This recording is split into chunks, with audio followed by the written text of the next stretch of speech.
Hello fellow captains and welcome to the channel. My name is Phoenix and this is more Star Trek news. Now I'm going to start off by apologizing. This particular article was done on Friday, January 11th. Apparently I didn't see it, so I missed it. So that's why I'm doing this now, so I do apologize. Anyway, so this is a new episode for the Mirror of Discovery episode arc. This is Illusion of Communication. This is going to be the second episode in the story, and it's going to show how the accidental displacement of the Discovery had ramifications felt as far afield as the 25th century. This episode continues the storyline for existing captains after the events of the Gamma Quadrant and carries on the events after the episode Para Pacem. Alright, and next up is, as no one found surprising, is a new lockbox, the Emperor's Lockbox, which, as we all know, my disdain for lockboxes is pretty huge, but anyways, it's news, so I gotta cover it. So anyways, so what you can get is a whole bunch of stuff. So just read here. Starfleet and Lobi Consortium and a handful of other interested parties have acquired a replicated all manner of interesting tech from the dark side of the mirror. With what twisted past might the Terrans have taken as their trek through the cosmos diverged from farther from Starfleets? What advances unchecked by treaty or conscience have arrived in our universe? The Emperor's Lockbox is filled with brutal machinations. Emperor Georgios saw fit to grace with a berth aboard her flagship, the I.S.S. Charon. It contains a ship, space weapons, duty officer assignments, kit modules, and traits. Additionally, each lockbox contains a Terran fortune cookie, whoop-de-doo, packed with wisdom and nutrition for the Terran Empire. The Mirror universe is a classic premise given special life by the universe of Star Trek. Dystopians are common, but a dark take on Starfleet is something more. All the understanding embrace of science and broad vision of Roddenberry's creation alloyed with the traditional jackbooted nightmare of a future turned dark, resonating strongly in memories carried by the grandchildren of the wars to end all wars. It is our fervent hope that you gaze into the mirror and all you know reverses before your eyes. You find something rewarding and new gazing back at you. This lockbox lets you use the Emperor's finest, but take care not to reflect too deeply in the dark designs. The lockbox contains a mighty grand prize, the Styx Dreadnought Cruiser, which I'll get into more information about. While its origins are undisclosed, some enterprising engineers have produced a ship design clearly inspired by the mighty I.S.S. Charon, incorporating understanding the Terran Empire's military structure. The Styx encapsulates imperial military doctrine. Its hangar bays deploy Magee-class fighters or frigates, by mass and order of magnitude more impressive and than traditional fighters. By design, sadistic and debilitating to ships well above their class. Even as an immense ship and enormous fighter support loom over the battlefield and its opponent shrivel, broken by the agony of Terran majesty. I can't speak today. More about these sticks will be available, which, yeah, it's the stuff is available, so I will be going over it. So the Styx Terrain Dreadnought Cruiser comes equipped with the, oh god, big words, magneto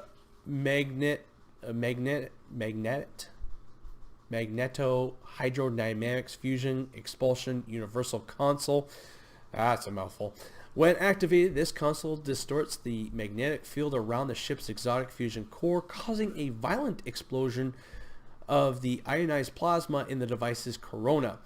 As this blindingly hot coronal matter is ejected, any ship not vaporized instantly is flung away, their hull lit fire and weakened by the aftermath. If activated from any ship other than the Styx, this console instead creates an unstable variant of the Strahl class phenomenon believed to power that vessel, which detonates approximately the same effect. So it sounds like this universal console can be equipped on other ships as well. It's not going to be exclusive to the Styx Terran Dreadnought, or sorry, Terran. After achieving level 5 in the Styx Terran Dreadnought Cruiser Starship Mastery, you will unlock the Vaulting Ambition starship trait. While this trait is slotted, your energy weapons gain a massive critical severity against foes at low health. I can see probably a lot of people trying to get this ship just for that starship trait. That sounds like something a DPS pie eater would love to have. The Styx has one hangar bay equipped with Mirror Universe frigates. These ships are significantly larger and more powerful than traditional fighters and come equipped with an Agony beam to debilitate their foes.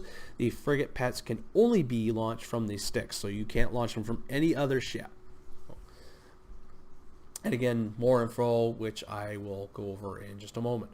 Alright, a special console can be acquired from the Emperor's Lockbox as well. The Approaching Agony Universal Console. When activated, this console deploys a small pressurized bubble of coherent agonizer discharge, directing it via projected magnetic fields towards a nearby enemy ship.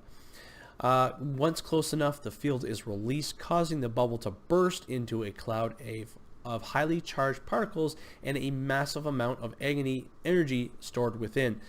With nowhere else to go, the cloud naturally seeks the nearest enemy ship.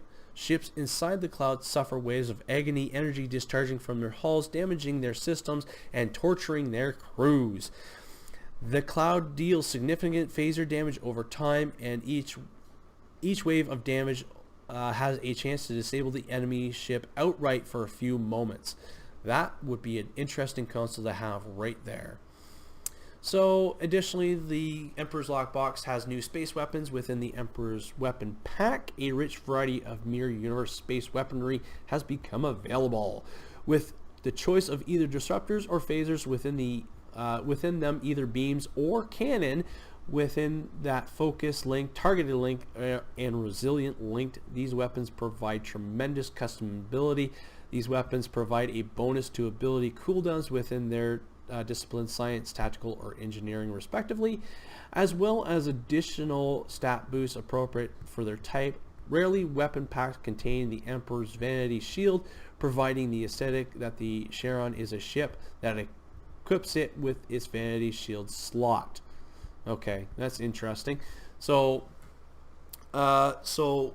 looks like weapons, you can get either focused, targeted, or resilience linked type weapons. Apparently, I don't know what they mean by I can't talk today. Customizability, but ability cooldowns for science, tactical, and engineering. I don't know. I guess, yeah. So it will. Whatever weapon you choose will give you a bonus to a cooldown on one of these profession abilities. And it looks like the Emperor's Vanity Shield is sort of like the T6 shields that you get when you complete a reputation. Captains may also find Emperor's Kit Module Pack. These kit modules are universal and can be used by any class. So there's 3. So there's the Emperor's Execution Spinner, most famously employed by Emperor Giorgio. Oh, crap. I'm so sorry. I'm just terrible with names today and words. This brutal metal disc deploys razor-sharp blades flying in an arc and slicing through all enemies inside it for heavy physical damage. That would be cool to see in-game. Deploy Agony Field. This ability places a small generator that deploys an enormous dome-shaped field of agony, continuously damaging any enemy in contact with it. The dome shrinks slowly over the next 20 seconds. So I don't know if enemies will be able to get out of that field once they're in. It would be kind of cool if they were just stuck in that field, to be honest. Deploy Ambush Turrets. Suddenly deploys a pair of short-lived turrets which spray rapid-fire phaser bolts in a narrow cone, mowing down any enemies unlikely enough to be caught in their field of fire. That's pretty cool. I like that. All right, you get new captain traits as well with the lockbox, and they are universal and available to all species. So what we get here is, for ground, we get Terran Vision, significantly improves your critical severity. However, receiving a critical strike slows you somewhat for a brief duration. This drawback is limited in how often it triggers. Make an example. Defeating an enemy impresses nearby enemies within the consequences of their actions, temporarily debuffing their resistance to damage based on the rank of the defeated enemy. So that's pretty cool. So if you defeat, like, the captain, they're going to take a huge debuff. Show no weakness, improves your resistance to incoming damage from the front and the sides, reduces your resistance to incoming flanking damage. Then we have space traits. The Terran targeting system significantly improves your critical severity. However, receiving a critical strike slows you somewhat for a brief duration. That seems like a very cut and paste of the Terran Vision. So I don't know if that will actually slow you down or what. I don't think that was properly worded.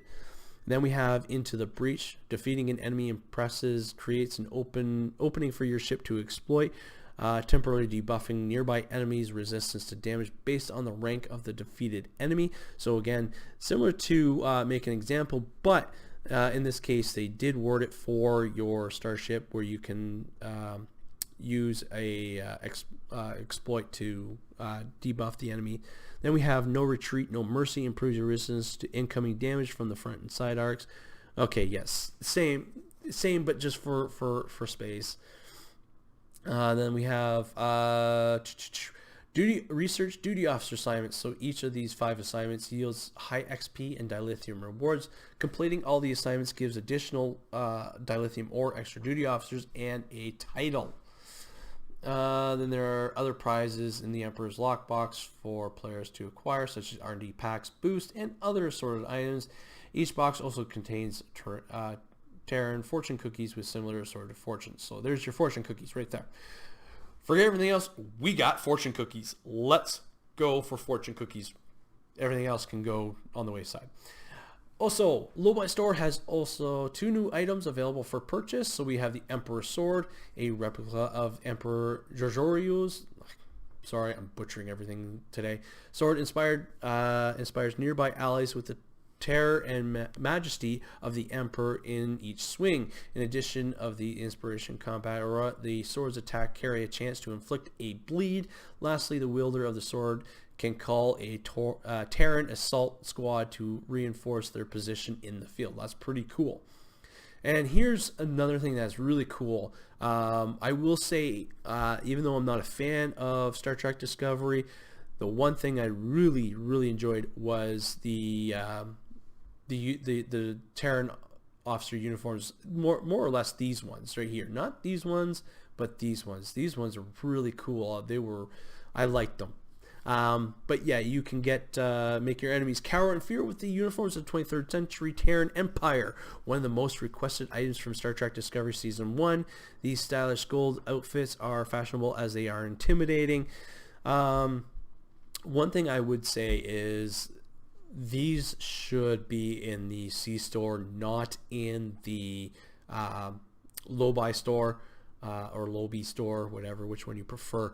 But I think these ones should be in the C stores, if anything, because I know these are going to be hugely priced on the Low-Buy store. And then if you even peek at them on the exchange, if they are able to go onto the exchange, it's going to be pricey as well. All right, next we have Command the Mirror Styx Dreadnought Cruiser. So this is all the information that we have available on this ship. So what they're saying is it will become available with the release of the Emperor's Lockbox, scheduled to arrive on PC starting with our 9th anniversary on January 23rd, and Xbox One and PlayStation 4 on March 5th, 2019. This new starship can be used as soon as you've completed the tutorial and will scale with you as you level up all the way to max level. Now, I don't know if this is going to be a C-store ship or if this is going to be a lockbox ship, because in the previous blog it said in the lockbox it comes here, and then when this says with the release of the lockbox you're going to get the ship. So I don't know, kind of two conflicting things. I do kind of hope that this is going to be a C-store ship and not just a lockbox ship. I know there was a lot of disappointment with there was a mirror version ship that was strictly only lockbox only, and a lot of people were upset with that. So I hope that this is not the case. It is going to be a C-store ship, but who knows.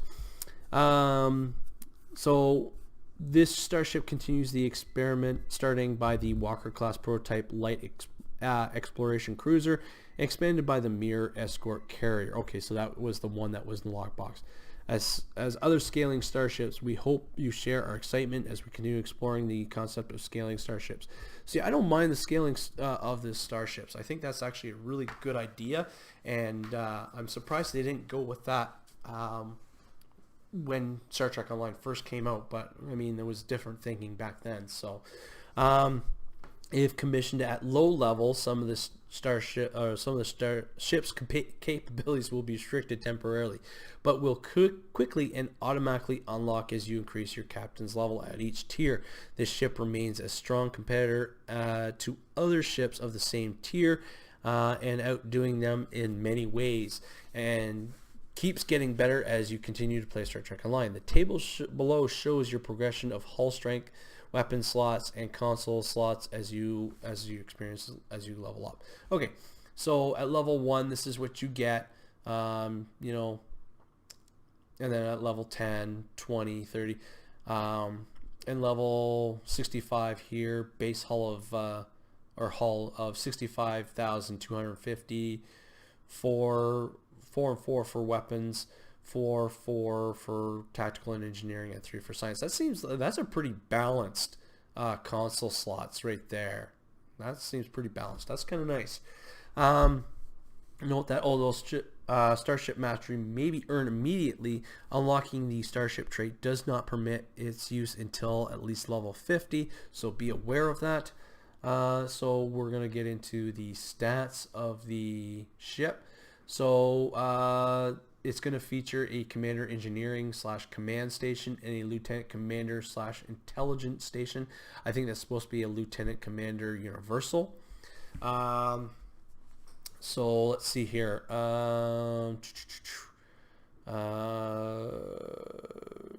Command ships on the team will receive a small amount of the inspiration resource. Command bridge officer abilities generate additional inspiration. When a command ship's inspiration meter is full, they can use one of the 3 powerful abilities and can turn the tide of the battle. Well, that's kind of cool. So they're going to give that there. So let's see here. So must complete the tutorial is the requirement for it. Hull modifier of 1.45, shield modifier of 1.25, weapons fore and aft is going to be 4, and the scales with level obviously. 4 device slots. So bridge officer stations, 1 Commander Engineering / Command, 1 Lieutenant Commander Tactical, 1 Lieutenant Science, 1 Lieutenant Commander Universal / Intelligence, just like I thought it would be, 1 Ensign Universal. So that's not bad, actually. That's pretty decent. So you can throw in like a science right here for the Lieutenant Commander Universal, and then maybe another tactical or something. So that seems pretty well balanced for bridge officer stations. Console modifications, so 4 tactical, 4 engineering, 3 science, and obviously it scales between the levels. And again, as I said, that seems pretty balanced when it comes to console slots. Has a base turn rate of 7, which is pretty low, but this is a Dreadnought Cruiser, so we shouldn't expect it to turn on a dime like some other ships that are out there. Impulse modifier of 0.16, inertia rating of 30. You also get plus 10 weapon power, plus 5 shield power, plus 5 engine power. You get the universal console, the magneto hydrodynamic fusion expulsion. Sorry, I'm terrible with names today and big words. One hangar bay loaded with Terran Empire frigates, can load dual cannons. Inspiration abilities, turn the tide against all odds, battle preparation. Starship mastery package, you get rapid repairs, so plus hull regeneration. I don't know the numbers on that one. Enhanced hull plating, plus energy damage resistance rating. Devastating weaponry, plus critical chance. Armored hull, max hull capacity, and then at level 5 you get the vaulting ambition, which I've already discussed. So I've already gone into most of what the fusion expulsion does. Passive boost of phaser damage and control expertise. It also gives you can be equipped in any console slot, may be equipped on any ship. You may only equip one of these consoles, which is normal. So it's good that it's completely universal, so whatever you want, it will be, you know, you can get there. Vaulting ambition, unlocked energy weapons gain massive critical severity versus foes at low health. And then here is the Magee-class frigate, the fighters. So additionally, owning the Styx Dreadnought Cruiser will unlock the purchase of Mirror Universe shuttlecraft. Quick moving and dangerous fighter pets that can be equipped on any starship with a hangar bay. So if you have the ship, and you may not be able to equip these, but you can equip a variant of these. You'll get the shuttlecraft versions, and they can be used as hangar pets. So the availability EC store. That's only if you have the ship. Weapons, 2 resilience linked phaser beam arrays, 1 resilience linked phaser dual beam bank, 1 quantum torpedo launcher, and 1 resilient linked phaser beam array. Abilities, Fire at Will 1 and Agony Ray 1. The advanced Terran Empire frigates available dilithium store weapons are the same, but you get Fire at Will 2, Attack Pattern Beta 1, Agony Ray 2. And then you have the Elite Terran frigates, which is in this fleet shipyard. The aft one, you get the Omnidirectional Resilient Link Phaser Beam Array. And then you get Fire at Will 3, Suppression Barrage 3, Attack Pattern Beta 3, Agony Ray 3. The Admiralty stats is Engineering 53, Science 30, Tactical 43, and Specials ignores plus or minus engineering from hazards. And then it says click below to see all the Vanity shield visuals for this ship. And when we click on the image, this is what we get. So it gives us all the shield Vanity things that that you can get. So there's that too. And finally, if you have not checked out Zeph Films' video on the Styx Terran Dreadnought Cruiser, please go check it out. I will put a link in the description below. So this video is absolutely amazing. So you get to see some cool stuff with it. And I think that's it for today's video. And as always, I love to hear from you guys. Are you guys excited about a new Lockbox? Are you excited about a potentially new C-Store ship coming, or a starship that is scaling to the game? Let me know your answers and any questions you have down in the comment section below. And as always, thank you for watching. Live long and prosper, and I'll see you out